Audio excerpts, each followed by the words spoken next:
ล่าสุดสาวแอฟทักษะออนได้ออกมาเปิดใจในงานอีเวนต์ถึงกรณีที่มีข่าวลือว่าแยกทางกับสามีสงกรานต์ เตชะนรงค์แล้วนะคะโดยที่เธอก็ได้เปิดใจและยอมรับกับนักข่าวว่ามีปัญหากับสามีสงกรานต์ เตชะนรงค์จริง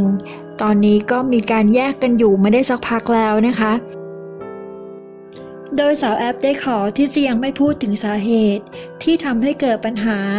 จนต้องมาแยกบ้านกันอยู่ในครั้งนี้นะคะแต่เธอก็ยืนยันว่าเป็นเพียงแค่การแยกกันอยู่เท่านั้นนะคะยังไม่ได้จดทะเบียนหย่าแต่อย่างใดยังไงก็ขอให้ทั้งคู่นะคะสามารถเคลียร์ปัญหาและกลับมารักกันได้เช่นเดิม